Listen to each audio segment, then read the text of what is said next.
Video করার নেশা থাকলে মানুষ কি না করে। এত রোদের মধ্যে আমি চলে গেছি মাঠে। সো হ্যালো এভরিওয়ান, আমি তোমাদের প্রিয়া চলে এসেছি আরেকটা নতুন ভিডিও নিয়ে। সবার আগে বলো তোমরা সবাই কেমন আছো। অনেকদিন হলো কোনো ভিডিও দেই না, কোনো ভিডিও করি না, চোখের সামনে কিছু দেখতেও পাই না যে এটা ভিডিও করব। সত্যি বলতে ভিডিও করার আমার প্রচন্ড ইচ্ছে, তবুও ভিডিও কি করব সেটাই বুঝতে পারি না। আজ আমি ভাবলাম বাড়িতে বসে বসে কি আর করব, চলো একটু মাঠেই যাওয়া যাক, গিয়ে মাঠের পরিবেশটা একটু তোমাদের সামনে তুলে ধরি। মাঠে গিয়ে যেই দিকেই তাকাচ্ছি সেই দিকেই সবাই শুধু কাজ করছে। ভাই, মানুষের মাথার তার ছিঁড়ে গেলেই মানুষ এরকম কাজ করে। না না, আমি মাঠের কাজের কথা বলিনি, এই যে আমার কথা বলছি।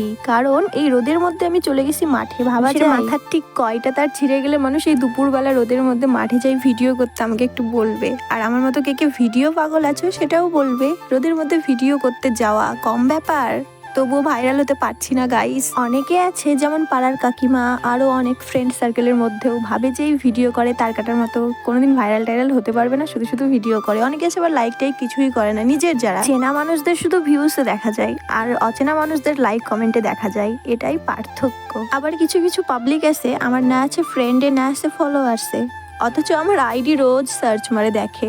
তো বলি কি পাও ভাই, ওপেন দেখতে পারো, আমি কাউকে কিছু বলবো না। যদিও সব দেখাই যায়, তোমরা কে কে দেখো ভিডিও দেখো ফোনে আর কমেন্ট মারো পাড়ার রাস্তায় বসে। তো আমার এই কথাগুলো সবার জন্য ছিল না, যাদের যাদের জন্য ছিল তারা ঠিক বুঝে গেছো, আর অবশ্যই তারা আমার ভিডিও দেখছো। তো আমার এই ভিডিওটা কেমন লাগলো অবশ্যই বলবে, লাইক কমেন্ট করতে তো ভুলবেই না।